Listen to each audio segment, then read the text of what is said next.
brilliant crossing, brilliant interception by the defender. He's got a lovely cross on him. A lovely cross. Look at that. Always finding his target. Always finding his target. Brilliant play.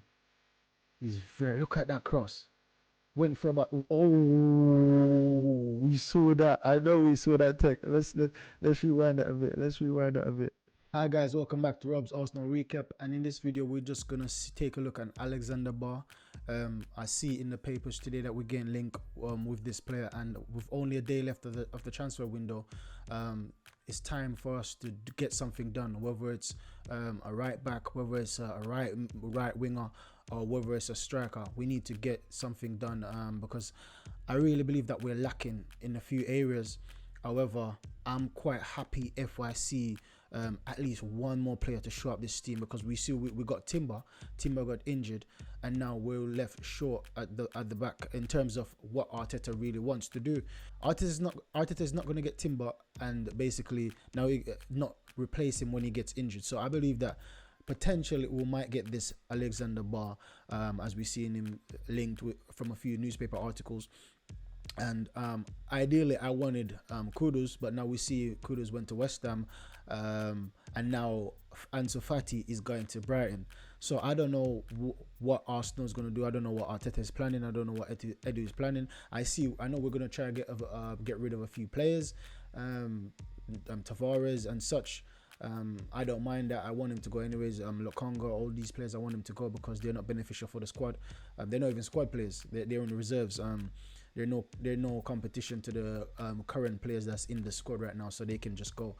But ideally, I would want a striker, a right wing, and a right back, because I don't really see the need per se for a right back, but I see that Arteta sees the need.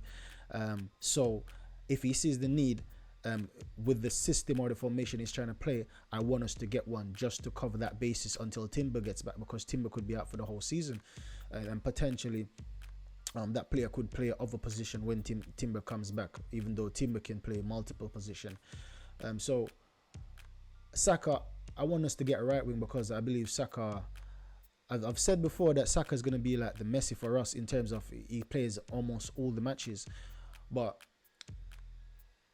I believe Saka needs competition sometimes. And Kozudube, I've seen him coming through, but I don't know why he's not being in the team, and I trust Arteta's judgment to integrate him at the right time, but I don't know why he's not being included in the bench or giving her some game time if he's going to be competing with Saka. Because if Saka gets injured now, we're going to have Reece Nelson. I don't trust Reece Nelson in this team much more to trust him on the right wing, because we know he's right footed, and with predominantly right wingers are better suited on their left foot, because then they can cut in another shot, as well as they're good enough to go down the byline and cross with their right.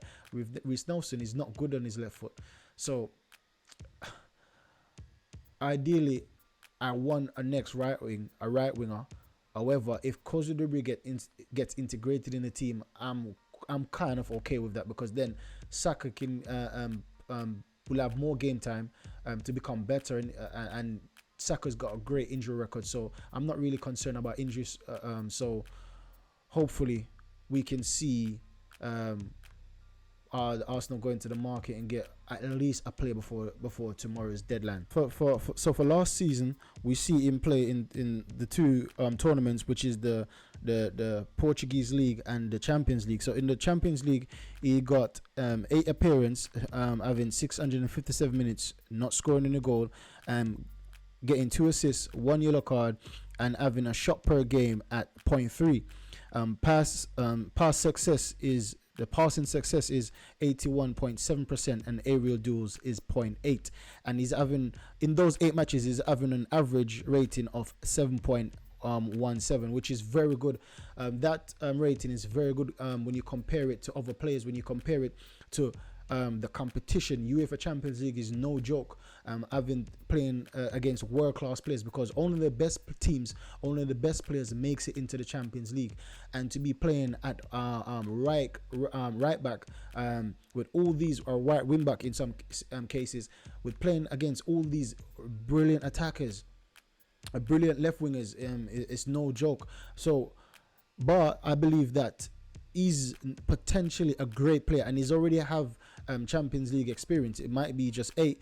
However, for him to be in the Champions League, playing in the Champions League, it has to be of a certain caliber. He has to be of a certain quality. And I believe that if we get this player, it's only going to be better for us, because we need experienced players in certain situations, like in Champions League. If it's not the Premier League, in Champions League. If not Champions League, it's Premier League. We need experienced players that know how to deal with certain situations, that knows how to deal with certain teams that we come up against. And in the Portuguese league, we see he made 21 appearances, having 1,886 minutes played and scoring 1 goal, 4 assists, 1 yellow card. Shot per game averaging the same at 0.3.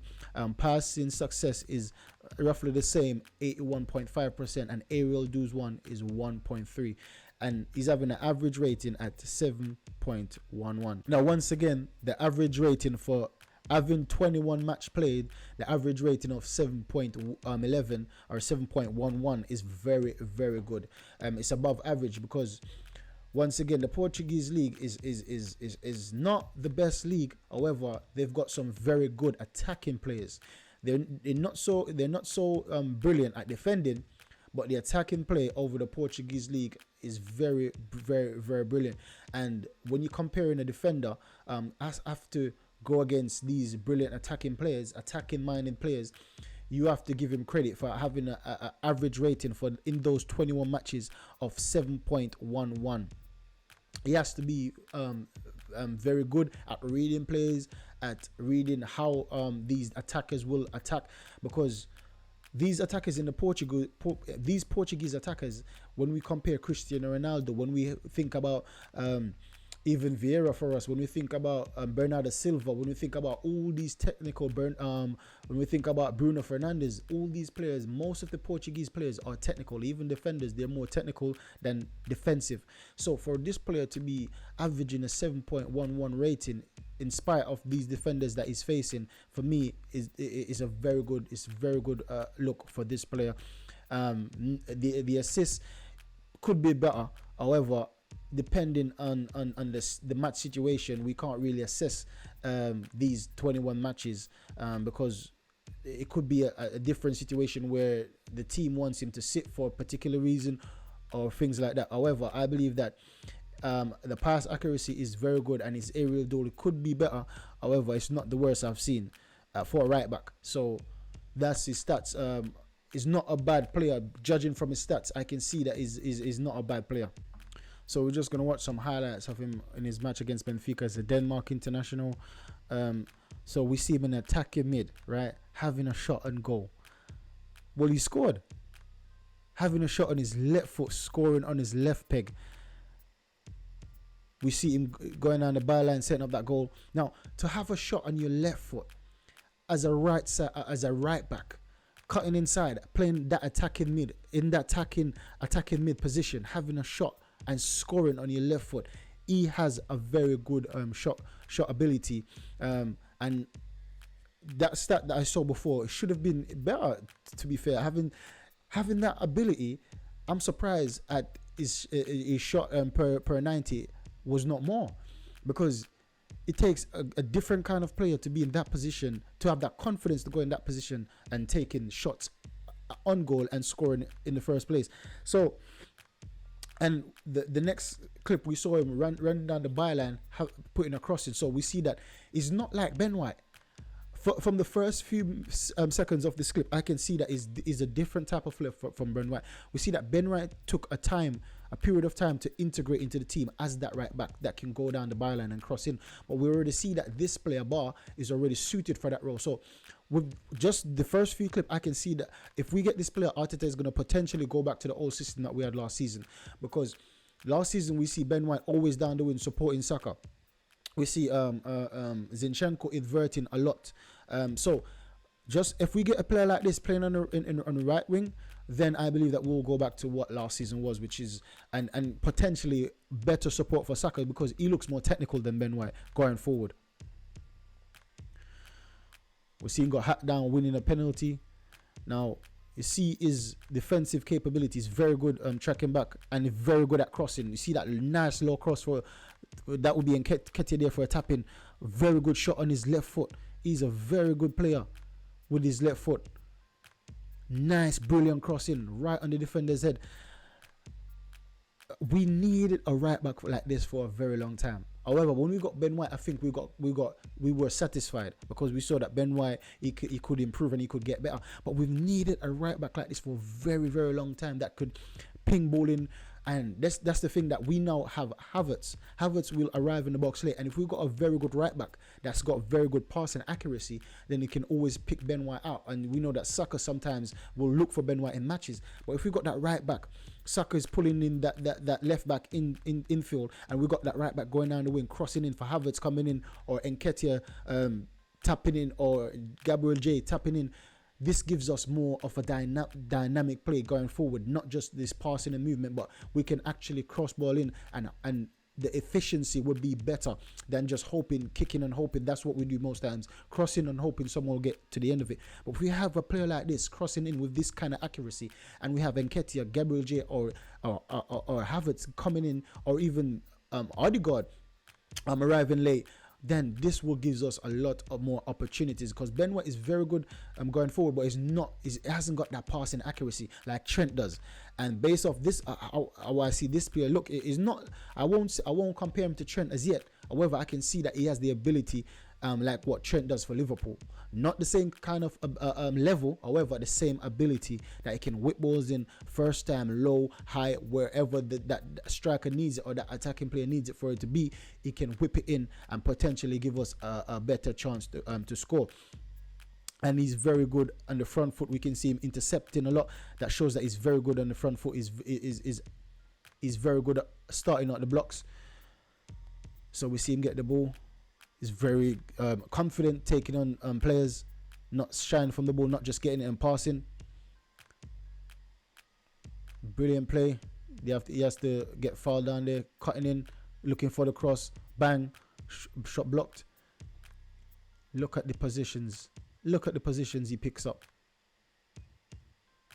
Brilliant defending. Strong, aggressive, brilliant defending.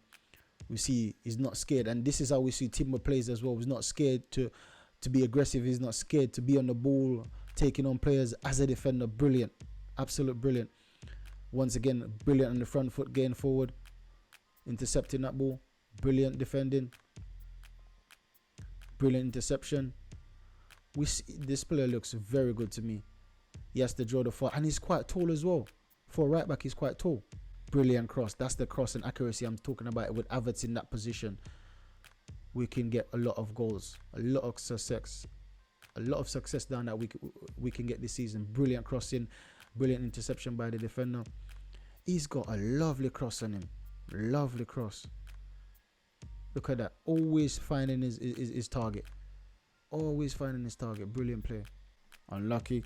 So we see he's very good at the front foot play. And we needed players like this. He's very fast as well. Looks very, very fast. He's got those long legs. His legs are not that long, but he knows how to use them. You know, when that player like getting across, like Thomas Partey or Declan Rice, stretching out their legs and intercepting. Look at that again. He's brilliant at that. He's very good at defending. This is surprising. I'm quite surprised. I never knew this player was that good. And no one else tried to sign him. It's the same with Timber, but at least we saw with Timber, lots of teams tried to sign Timber. It's just fortunate that he loves Arsenal and he came to us. But with this player, I haven't seen him been linked with any top teams, and he looks quite good. But we know that with these clips, we have to take it with a pinch of salt, because we know that these are the best clips they show of the player. We don't see the worst clips, but to be fair, he plays with confidence, he plays with tenacity, he plays with aggression. I can't see any fault with this player as yet. In terms of the potential failures he might have, it might be a thing where it's too risky. But to be fair, I don't mind that if I've got William Saliba covering him. I don't mind that if I've got Gabriel White on the other side covering William Saliba, or Zinchenko, or if we're gonna play him and play Kivio at right back. I more understand that, because it will be more of attacking. So I wouldn't mind that if we've got a good solid line behind him. He's so fast. He's so speedy. Look at that. He's technical as well. Going past players like they're not there. He's playing like a right wing. Brilliant cross. That should be the goal. That is a goal now. Brilliant play. He's so technical. He looks like a right winger.